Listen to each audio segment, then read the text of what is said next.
네, 오늘도 우리 가슴에 손을 얹고 함께 고백했으면 좋겠습니다. 하나님의 사랑이 우리를 채우십니다. 하나님의 사랑이 우리를 채우십니다. 또 함께 고백했으면 좋겠습니다. 우리는 그 사랑을 이루어갑니다. 우리는 그 사랑을 이루어갑니다. 마지막으로 함께 외칩시다. 그 사랑으로 우리는 서로를 세워갑니다. 그 사랑으로 우리는 서로를 세워갑니다. 아멘. 이 고백대로 살아가는 우리 동안의 청년 채운마을, 이룬마을, 세운마을 될 수 있기를 간절히 소망합니다. 우리는 계속해서 우리 청년부가 가질 공동체의 비전을 함께 나누고 있습니다. 지난주에는 요한일서 말씀을 통해서 서로 내어주는 사랑하는 공동체에 대한 말씀을 함께 나누었습니다. 먼저는 우리를 사랑하여 주신 그 삼위일체 하나님의 사랑을 기억하는 것이고요. 또 더 나아가서는 하나님의 사랑을 힘입어서 그 사랑을 이루어가는 것입니다. 올 한 해 우리가 그런 사랑을 실천하며 살아갈 수 있기를 간절히 소망합니다. 영국의 유명한 기독교 작가인 필립 얀시라는 분이 계십니다. 그분께서 쓰신 놀라운 하나님의 은혜라는 책에 이런 일화가 소개되고 있습니다. 어느 날 영국에서 비교 종교 학회가 열렸습니다. 세계 각국의 종교 전문가들이 모여서 기독교 신앙의 독특성을 찾기 위하여서 회의를 시작하였습니다. 그들이 생각하는 기독교가 가지는 독특성에 대해서 여러 가지를 적어두고 하나씩 토론해 가면서 이거는 기독교만의 독특성이 아닌 것 같다라는 것을 지어나가기 시작했습니다. 많은 의견들이 오가고 있고 또 토론이 길어지고 있는데 그곳에 모인 네노라고 하는 학자들조차 기독교만이 가진 독특성을 쉽게 발견하지는 못했습니다. 이때 우리가 너무나도 잘 아는 기독교 작가 C.S. 루이스가 뒤늦게 방을 찾아 들어왔다가 흥미있게 진행되는 얘기를 듣고 옆에 사람에게 질문했습니다. 토론 주제가 무엇입니까? 라고 질문하자 옆에 있던 사람이 대답했습니다. 전 세계 종교 중에서 기독교만이 가지는 독특성에 대해서 토론하고 있습니다. 그러자 C.S. 루이스가 조금도 지체하지 않고 대답했습니다. 그거야 쉽죠. 은혜 아닙니까? 라고 대답했다고 합니다. 사실 은혜는 우리 기독교의 본성과는 상반되는 것이라 할 수 있습니다. 그렇게 이 세상의 수많은 종교들은 이런 것들을 주장합니다. 불교는 고행을 주장하고요, 힌두교는 업보를 주장하고 유대교는 언약을 주장하는 등 인간의 노력을 통하여서 뭔가 얻는 것들을 제시하고 있습니다. 그러나 감히 하나님의 사랑을 무조건적으로 받는 것, 받을 자격 없는 우리 가운데 일방적으로 베풀어 주시는 하나님의 사랑, 이 은혜야말로 우리 기독교만이 가지고 있는 독특성이다라고 할 수 있는 것 같습니다. 오늘 우리가 함께 읽었던 디도서 말씀에서 바울 또한 은혜에 대해서 강조하고 있습니다. 이것을 더 깊이 이해하기 위해서는 디도서가 쓰인 목적에 대해서 알아야 되는데요. 디도서는 바울이 자신이 아들과 같이 여기던 제자 디도와 디도가 목회하고 있던 그레데 셈 성도들을 향하여서 쓰여진 편지입니다. 그레데 섬은 바울과 아주 인연이 깊은 곳이라 할 수 있습니다. 바울이 로마로 압송되던 당시 바울이 타고 있던 배가 풍랑을 맞아서 그레데 섬에 잠시 체류하였던 적이 있습니다. 성경은 정확하게 기록되어 있지는 않지만 우리는 이 시기에 바울이 그레데 섬에서 머물면서 당연히 복음을 전했을 것이라고 생각할 수 있습니다. 바울은 훗날 다시금 그레데 섬을 방문하게 되는데요. 이때 자신이 아들과 같이 여기는 제자 디도와 함께 그레데 섬을 방문하게 됩니다. 그리고 시간이 흘러서 바울은 다시금 복음 전파를 위해 돌아오고 이 제자였던 디도가 그레데 섬에 남아서 계속해서 복음 전파 사역을 감당하고 있었습니다. 그래서 바울은 그레데 섬에 홀로 남아서 복음 전파를 위해 애쓰고 있는 자신의 제자 디도를 향하여서, 그리고 그레데 섬 성도들을 향하여서 이 디도서를 쓴 것입니다. 그리고 바울이 이렇게 디도를 격려하며 또 그레데 섬 성도들을 향해서 편지했던 것에는 또 다른 이유도 있는데 바로 당시에 그레데 섬 성도들이 받던 평가 때문입니다. 디도서 1장 12절 말씀에서는 그레데 사람들이 어떤 평가를 받았는지 기록하고 있는데 이렇게 기록되어 있습니다. 그레데인 중에 어떤 선지자가 말하되 그레데인들은 항상 거짓말쟁이이며 악한 짐승이며 배만 위하는 게으른 뱅이라 하니, 즉 그레데 섬 사람들의 평가가 좋지 못하였던 것입니다. 바울은 이런 환경 가운데에서 애쓰며 목회하고 있던 제자 디도를 격려하는 것과 동시에 악한 문화가 가득했던 그레데 섬 성도들을 향하여서 어떻게 목회해야 하는지, 또 어떤 공동체를 만들어 가야 되는지 편지하고 있는 것입니다. 그래서 오늘 우리가 말씀을 잘 묵상하다 보면 우리 청년부 공동체 또한 하나님께서 보시기 아름다운, 하나님께서 꿈꾸시는 참된 공동체가 되기 위해서 어떤 모습을 지녀야 되는지 발견할 수 있습니다. 오늘 말씀을 통해서 우리 청년부가 가져야 될 참된 공동체의 모습에 대해서 함께 나누길 소망하는데요. 첫 번째로 참된 공동체는 하나님의 은혜 아래 거하는 공동체입니다. 우리 다 함께 2장 11절 말씀을 한 목소리로 봉독하겠습니다. 시작. 모든 사람에게 구원을 주시는 하나님의 은혜가 나타나. 아멘. 말씀은 모든 사람에게 구원을 주시는 하나님의 은혜가 나타났다라고 이야기하고 있습니다. 우리 한글 성경에는 번역되어 있지는 않지만 원어 성경을 찾아보면은 이 11절 서두에 왜냐하면이라는 접속사가 기록되어 있습니다. 이 왜냐하면은 앞서 나온 행동에 대한 이유를 설명하는 것입니다. 앞서 나온 1절에서 11절은 교회를 구성하는 지체들이 어떤 모습을 보여야 되는지 서술하고 있는데요. 어떤 모습이냐면은 절제해야 되고요, 경건해야 되고요, 신중해야 되고, 믿음과 사랑이 있어야 되고, 행실이 거룩해야 됩니다. 또한 남편과 자녀를 사랑해야 되고, 선한 일에 본을 보이며 신중하도록 권면해야 됩니다. 이런 모습들이 다 갖춰져 있다면 정말 참된 공동체의 모습이다라고 할 수 있습니다. 그렇다면 우리는 왜 이런 모습을 갖춰야 될까요? 그 정답이 오늘 말씀 가운데 기록되어 있는 것입니다. 정답이 무엇인가요? 하나님의 은혜가 나타났기 때문입니다. 여기서 나타났다에 사용된 헬라어 단어 에피파네이아를 정확하게 옮긴다면 스스로 나타났다의 의미가 더 강합니다.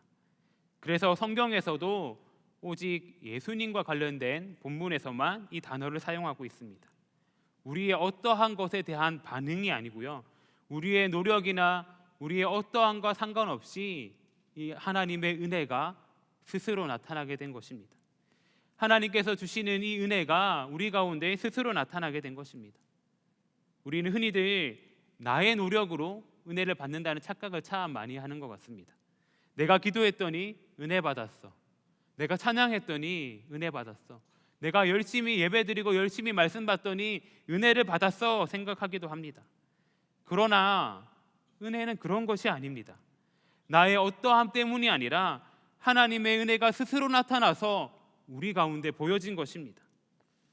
그래서 유진 피터슨 목사님께서 쓰신 메시지 성경에서는 이 11절을 다음과 같이 번역하고 있습니다. 기꺼이 베푸시고 용서하시는 하나님의 은혜가 이제 밝히 드러났습니다. 어떤 은혜일까요? 우리 가운데 구원을 주시는 은혜라고 얘기하고 있습니다. 구원은 어떤 것입니까? 우리가 자격이 있어서 받는 것을 이야기하는 것은 아닙니다. 우리에게는 자격이 없습니다. 우리에게는 자격이 없지만 하나님께서 우리를 너무나도 사랑하여 주셔서 아들 예수 그리스도를 이 땅 가운데 보내주시고, 또 예수님께서는 우리를 위하여 이 땅 가운데 육신의 몸을 입고 오셔서 우리를 위해 죽으시고 부활하셔서 우리를 구원해 주시는 은혜를 이야기하고 있는 것입니다. 누구를 위하여? 어떤 특정한 누군가가 아니라 모든 사람을 위한 은혜인 것입니다. 모든 사람을 위하여서 이렇게 하셨습니다. 하나님께서 주신 이 은혜의 개념은 당시에는 아주 놀라운 일이었습니다. 영국 더럼 대학교에서 신약학 교수로 재직 중인 존 바클레이 교수의 바울과 선물이라는 책에서 보면 고대 시대 그 당시에 은혜의 개념이 어떠하였는지를 잘 기록하고 있는데요. 당시는 은혜에 대해서 이렇게 생각했다고 합니다. 은혜를 베푸는 사람은 돌아올 보상을 기대하였다. 그렇기에 은혜는 차별적으로 베풀어졌다. 즉 당시 사람들은 은혜를 베푼다고 할 때에 무언가를 다시금 돌아올 것을 기대했기 때문에 차별적으로 행동했다는 것입니다. 이 사람 내가 10을 주면은 나에게 11을 줄 것 같고, 이 사람 내가 100을 주면은 한 150을 줄 것 같고, 이 사람 내가 1000을 줘도 한 50밖에 안 줄 것 같다, 이렇게 생각하면서 차별적으로 은혜를 베풀었다는 것입니다. 그런데 바울은 이러한 은혜의 개념을 완전히 바꿔놓았습니다. 아니죠. 더 정확하게 얘기한다면 하나님께서 베푸시는 은혜가 우리가 기존에 가지고 있던 사고와 생각 체계를 완전히 뛰어넘는 것입니다. 우리가 계산하는 것을 뛰어넘는 것이 하나님의 은혜라는 것입니다. 하나님의 은혜에는 인종이나 나이나 출신이나 환경이나 모든 것을 뛰어넘어서 우리 모두 가운데 동일하게 나타나신 것입니다. 그래서 에베소서 2장 8절에서는 이렇게 기록합니다. 너희는 그 은혜에 의하여 믿음으로 말미암아 구원을 받았으니 이것은 너희에게서 난 것이 아니요 하나님의 선물이라 기록하고 있고, 로마서 5장 21절에서는 이는 죄가 사망 안에서 왕노릇한 것 같이 은혜도 또한 의로 말미암아 왕노릇하여 우리 주 예수 그리스도로 말미암아 영생에 이르게 하려 함이라. 아멘. 그 은혜로 말미암아 우리가 구원을 받았고, 이를 가리켜서 하나님의 선물이다 얘기합니다. 또 하나님의 은혜가 우리 가운데 왕노릇한다고 말씀하고 있습니다. 은혜가 마치 왕이 되어서 우리의 삶을 통치하시고, 은혜가 마치 왕이 되어서 우리의 삶을 이끌어가고 계신 것입니다. 우리 또한 이 말씀을 꼭 기억했으면 좋겠습니다.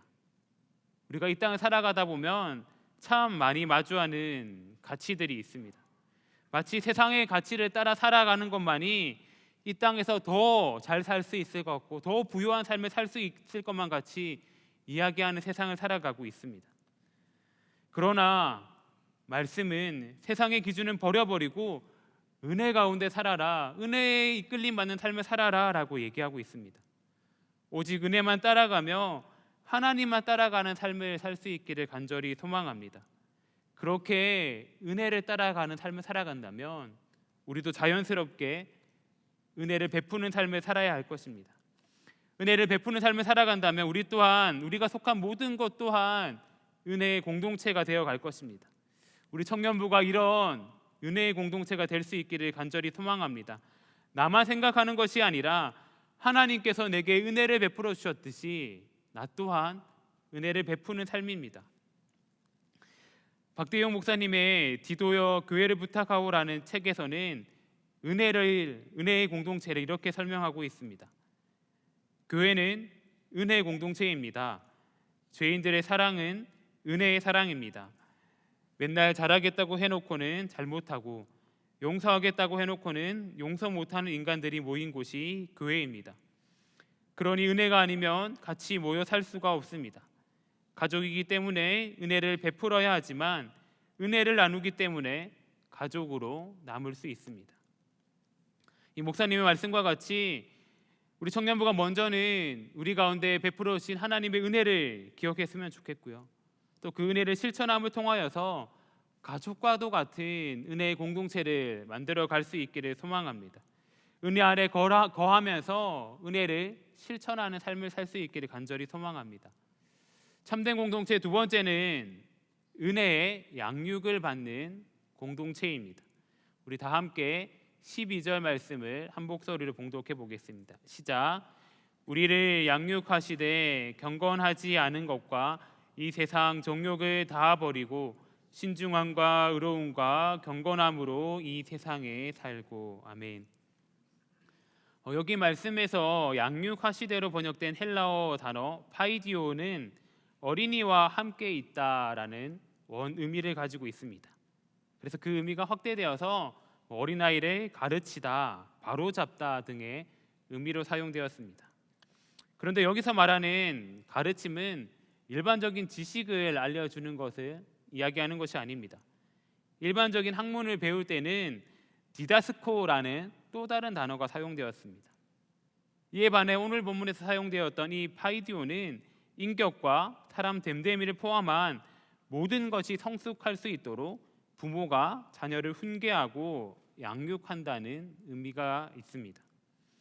바울이 지도서를 쓰는 가운데 하나님께서 우리 가운데 구원의 진리를 가르치는 것으로 끝나는 것이 아니라 그 진리 안에서 훈계하고 양육하여서 온전한 그리스도인으로 만들어가는 것을 강조하기 위하여서 이 단어가 사용된 것입니다. 제가 아직 자녀는 없는데 제가 이전에 사역했던 신혼마을을 볼 때 이런 것들을 참 많이 느꼈습니다. 아이가 걸음마를 하기 위해서는 보통 3,000번 가량 넘어진다고 합니다. 걸음마를 배우기 시작하고 적어도 하루에 20번 이상은 넘어져야지만 걷기 시작할 수 있다고 합니다. 실로 어마어마한 횟수입니다. 이렇게 많은 시간을 보내는 동안 부모들이 이 자녀가 빨리 걷지 않는다고 혼내거나 양육하진 않을 겁니다. 한 걸음 한 걸음 뗄 때마다 박수를 보내고 사랑한다 얘기하고 이쁘다 얘기하면서 큰 격려와 지지를 보낼 것입니다. 또한 이런 걸음마뿐만 아니라 어린아이가 바로 자라기 위해서는 말을 배우거나 또 인격을 가지기 위해서 부모의 끊임없는 노력과 사랑이 필요합니다. 그 모든 노력이 합쳐져서 오늘날 저와 여러분의 모습이 형성된 것일 것입니다. 그런데 하나님의 은혜 또한 동일하다고 합니다. 하나님의 은혜가 우리를 양육하신다라고 얘기하고 있습니다. 그 말은 하나님의 은혜가 단순하게 한 번 나타나서 우리에게 어떠한 영향을 주는 것이 아니라 매 순간 매 순간 우리를 향해서 부어진다는 것입니다. 우리가 예수 그리스도를 구주로 영접하고 그리스도의 장성한 분량까지 자라나서 성령의 열매를 맺는 순간까지 마치 부모가 자녀를 양육하듯이 매 순간 매 순간 우리와 함께 하시며 우리를 양육하신다는 것입니다. 즉 우리는 하나님의 은혜의 양육을 받아야지만이 온전한 그리스도인으로 성장할 수 있다는 것을 알 수 있습니다. 그렇다면 우리 또한 그 은혜의 양육 가운데 순종하며 따라가야 할 것입니다. 하나님의 은혜에 우리의 삶을 맡겨야 할 것입니다. 끊임없이 하나님의 은혜에 우리의 삶을 맡겨야 합니다. 우리가 할 수 있는 것들을 매일의 삶 가운데에서 실천해야 하는 것입니다. 어떤 것일까요? 매일의 삶 가운데에서 우리 신앙 훈련을 하는 것입니다. 매일 말씀 보는 훈련을 해야 되고요. 매일 기도하는 훈련을 해야 되고요. 매일 찬양 듣는 훈련을 해야 되고요. 또 매일 사랑을 실천하는 훈련을 해야 됩니다. 계속해서 반복되는 이 영적인 습관들을 통하여서 이 영적인 습관이 우리 삶에 배일 수 있도록 해야 하는 것입니다. 우리의 신앙의 모습이 이러하기를 소망합니다. 매일매일 주시는 하나님의 그 은혜가 너무나도 감사해서 매일 말씀을 보고 매일 기도하는 것을 멈출 수 없다면 정말 좋겠지만 때로는 그렇지 않을 때도 있을 것입니다.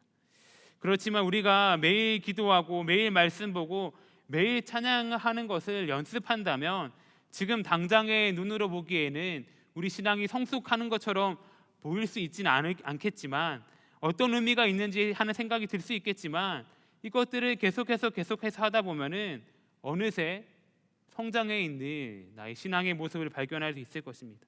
어느새 하나님과 친밀해져 있는 나의 모습을 발견할 수 있을 것입니다. 이렇게 하나님과의 친밀한 가운데 하나님께서 주시는 은혜를 누릴 때 우리는 그 은혜 가운데에서 자라날 수 있는 것입니다. 그래서 골로새서 1장 6절에서는 다음과 같이 이야기합니다. 이 복음이 이미 너희에게 이름에 너희가 듣고 참으로 하나님의 은혜를 깨달은 날부터 너희 중에서와 같이 또한 온 천하에서도 열매를 맺어 자라는도다. 아멘. 하나님의 은혜를 깨닫고 그 가운데서 자라나서 우리 삶 가운데 하나님께서 주시는 열매가 맺힌다는 것입니다. 그렇다면 우리는 어떻게 해야 될까요? 우리의 삶에서 열매를 맺기 위해서 끊임없이 은혜 안에 거하며 은혜의 양육을 받는 삶을 살아야 한다는 것입니다. 우리의 삶 가운데서 이러한 것들이 지속될 수 있기를 간절히 소망합니다. 그런데 이 은혜 안에 거한다는 것이 우리 혼자의 힘으로는 쉽게 되지 않을 수 있습니다. 그렇기 때문에 우리가 함께 하기를 소망합니다.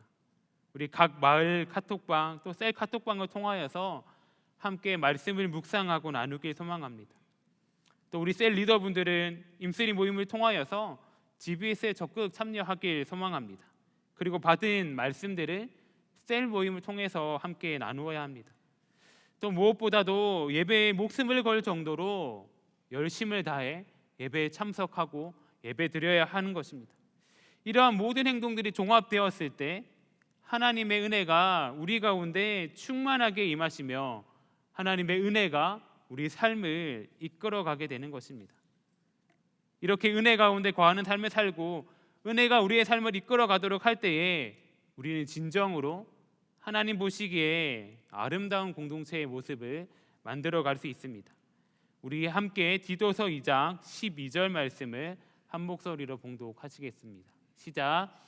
우리를 양육하시되 경건하지 않은 것과 이 세상 정욕을 다 버리고 신중함과 의로움과 경건함으로 이 세상에 살고. 아멘. 우리가 은혜의 양육을 받는다 했을 때 어떻게 살아갈 수 있는가 했을 때 경건하지 않은 것, 또 이 세상의 모든 정욕을 따라 살아가던 것을 포기하는 것을 말하고 있습니다. 이 땅에 우리를 유혹하고 우리를 시험에 빠뜨리는 일들이 얼마나 많이 있습니까? 마치 그것을 따라 살아가는 것이 세상을 사는 지혜처럼 보이는 것도 사실입니다. 그러나 이제는 하나님의 은혜 아래 거한다면, 은혜의 양육을 받는 삶을 산다면 그 모든 것들을 버리는 삶을 말할 수 있습니다. 정욕을 버려야 되고요, 경건하지 않은 모든 것들을 더 이상 따르지 않아야 됩니다. 이 모든 것을 버린 채 신중함과 의로움과 경건함으로 살아가야 한다고 말씀은 기록하고 있습니다. 이 세 가지를 어떻게 볼 수 있는가 했을 때 첫 번째로 신중함은 자기 자신을 향한 것이고요, 또 두 번째 의로움은 이웃을 향한 것이고, 세 번째 경건함은 하나님을 향한 것이다 라고 할 수 있습니다. 그러니까 하나님의 은혜 아래 거하고 은혜의 양육을 받아서 하나님 앞에서 올바른 삶을 살아간다면 자신을 향해서, 그리고 이웃을 향해서, 하나님을 향해서, 모두를 향하여서 바른 삶을 살아갈 수 있다라고 말하고 있는 것입니다. 이것이 하나님의 은혜 아래 거하는 것이며 하나님의 은혜의 양육을 받을 때 생기는 일들입니다. 그래서 하나님의 은혜 아래 거하고 신중하고 의롭고 경건한 삶을 살아간다면 이것은 자연스럽게 하나님을 향한 찬양으로 이어질 것입니다. 디도서 2장 13절 14절을 세 번역으로 제가 봉독해 드리겠습니다. 그래서 우리는 복된 소망 곧 위대하신 하나님과 우리 구주 예수 그리스도의 영광이 나타나기를 고대합니다. 그리스도께서는 우리를 위하여 자기 몸을 내주셨습니다. 그것은 우리를 모든 불법에서 건져내시고 깨끗하게 하셔서 선한 일에 열심을 내는 백성으로 삼으시려는 것입니다. 아멘. 신중함과 의로운 경건함으로 살 때에 방금 말씀에서 고백하는 것과 같이 그리스도의 영광을 찬양하고 고백하는 것입니다. 그리고 이 그리스도를 고백하고 찬양하는 것은 마지막에 기록되어 있는 것처럼 선한 일을 열심히 살아나는 백성이 된다라고 얘기하고 있습니다. 그래서 우리 공동체는 마지막으로 선한 일에 열심을 내는 공동체가 되었으면 좋겠습니다. 그런데 선한 일을 하기에 앞서서는 우리가 어떤 존재인지를 분명하게 알아야 되는데 말씀에서도 우리가 어떤 존재인지를 기록하고 있습니다. 14절 전반부 말씀을 제가 다시 한번 더 읽어드리겠습니다. 그리스도께서는 우리를 위하여 자기 몸을 내주셨습니다. 그것은 우리를 모든 불법에서 건져내시고 깨끗하게 하셔서. 앞서서 계속해서 은혜에 대해 이야기를 나누었는데 그 은혜가 무엇인지, 그 은혜의 절정이 무엇인지를 분명하게 나타내며 기록해주고 있습니다. 우리를 위하여서 자신을 내어주신 것, 불법 가운데 우리가 있는 것을 보지 못하시고 우리를 건져내신 것, 더 나아가서 우리를 깨끗하게 하신 것이 하나님의 은혜이며 하나님께서 우리 가운데 주신 것이라는 것입니다. 그렇다면 우리가 그 은혜를 받았으니 이제 끝이 아니라 자연스럽게 우리의 행동으로 표현되어야 한다는 것입니다. 이것이 말씀에서 기록된 선한 일이라는 것입니다. 우리 14절 말씀을 함께 봉독하겠습니다. 시작. 그가 우리를 대신하여 자신을 주심은 모든 불법에서 우리를 속량하시고 우리를 깨끗하게 하사 선한 일을 열심히 하는 자기 백성이 되게 하려 하심이라. 아멘. 하나님의 선한 일에 열심을 내어야 한다는 것입니다.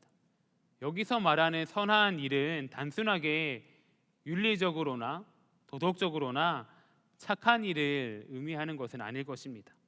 그보다도 더 나아가는 것을 의미합니다. 하나님의 뜻과 목적에 적합한 일을 하는 것을 이야기합니다. 하나님의 뜻과 목적에 적합한 일에 우리의 열심을 내는 것을 의미합니다. 그 가운데에서 그리스도인의 정체성을 보이는 일을 이야기합니다. 그 열심에 맞는 하나님의 백성으로 살아가는 것을 의미합니다. 이것은 두 가지 정도의 의미가 있을 것입니다. 좁게는 하나님을 찬양하는 삶을 살아가는 것을 의미합니다. 하나님의 이름을 높이는 삶을 살아가는 것을 의미합니다. 하나님께서 우리를 위하여서 자신을 주심을 알았다면 자연스럽게 하나님께 감사하며 하나님의 이름을 높이는 삶을 살아가는 것을 의미합니다. 그러나 두 번째로 더 넓게는 이 땅 가운데에서 선한 일을 하는 것을 통하여서 하나님의 이름을 전하는 삶을 이야기합니다. 설교 서두에서 말씀드렸던 것과 같이 당시 그레데 섬에서 살아가던 사람들은 거짓말쟁이, 악한 짐승, 배만 위하는 게으름뱅이라는 별명들이 있었습니다. 그 땅에서 살아가던 성도들은 또 비슷한 평가를 받았을 수도 있고, 그렇지 않더라도 이러한 사람들이 많은 곳 가운데에서 어떻게 살아가는 것이 맞는지에 대한 고민 또한 많았을 수 있습니다. 그때에 하나님께서 이 바울의 편지를 통해서 말씀하시는 것이죠. 하나님의 은혜를 기억하면서 선한 일에 열심을 내어야 된다. 무엇을 의미하는 것일까요? 하나님을 찬양하는 것이 맞지만 거기서 그치는 것이 아니라 더 나아가서 우리 교회의 사명과 같이 삶의 현장을 하나님 나라로 만들어가는 것을 의미합니다. 우리 또한 마찬가지일 것입니다. 이 땅 가운데 그리스도인으로 살아갈 때에 이것들을 기억하면서 선한 일을 할 수 있기를 소망합니다. 하나님을 사랑하고 이웃 사랑을 실천하는 것이 될 수 있습니다. 우리의 삶에서도 이런 선한 일들을 할 수 있기를 소망합니다.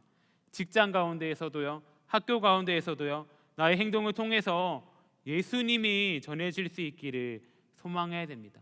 나의 행동을 통하여서 예수님의 이름이 높여질 수 있기를 소망해야 됩니다. 그리고 우리의 삶의 중심인 가정 가운데에서도 하나님께서 중심되는 가정을 만들어가기 위해서 최선을 다해야 하는 것입니다. 가깝기 때문에 편하고 아무렇지 않게 대하는 것이 아니라 더 가까운 가족일수록 예수님의 마음을 가지고 사랑을 실천해야 하는 것입니다. 또한 우리가 또 새롭게 시작하는 마을과 셀 가운데에서도 다른 지체를 배려하고 사랑하는 것 또한 이것의 하나의 방법이 될 수 있습니다. 셀 모임을 할 때에 다른 지체들을 위해서 열심을 내어주고요, 또 함께 기도해주고요, 또 함께 마음을 쏟는 것이 여기서 말씀하고 있는 선한 일을 하는 것입니다. 이제 말씀을 정리하고자 합니다. 하나님께서는 오늘 말씀을 통하여서 우리 가운데 은혜를 말씀하고 계십니다. 죄인의 삶을 살고 있던 우리 가운데 하나님의 은혜가 스스로 나타나셨습니다. 그리고 우리가 하나님의 은혜의 양육을 받아서 은혜 가운데 살아가기를 말씀하고 계십니다. 이 말씀을 기억하면서 우리가 하나님의 은혜 아래 거할 수 있기를 소망합니다. 매일의 삶 가운데에서 하나님의 은혜의 양육을 받을 수 있기를 소망합니다. 더불어서 나만 그 은혜를 누리는 것이 아니라 주변 가운데 하나님의 은혜를 전하면서 하나님의 이름을 높이는 선한 일들을 하며 살아갈 수 있기를 소망합니다. 특별히 우리 청년부 공동체 가운데에서 각 마을과 각 셀 모임 가운데에서 하나님의 은혜를 나누며 또 선한 일을 함께하는 삶을 살아갈 수 있기를 간절히 소망합니다. 아멘. 함께 기도하겠습니다. 날마다 우리 가운데 은혜를 더하여 주시는 하나님, 죄인의 모습으로 살아갈 수밖에 없는 우리들이지만 하나님께서 우리를 너무나도 사랑하여 주셔서 우리 가운데 하나님의 은혜를 나타내 주시고 하나님의 은혜 가운데 거하게 하시며 그 은혜의 양육을 따라 살아갈 수 있는 우리 되게 하여 주시니 참으로 감사를 드립니다. 세상의 많은 기준들이 자신을 따라오라고 이야기하지만 세상의 기준을 따라 살아가는 것이 아니라 하나님만 따라가는 은혜의 삶을 살아갈 수 있게 하시고 하나님의 은혜의 양육을 받아 우리 주변 가운데 하나님의 은혜를 전하는 선한 삶을 살아갈 수 있게 하여 주시옵소서. 날마다 우리 가운데 은혜를 더하여 주시는 예수 그리스도 이름으로 기도드립니다. 아멘.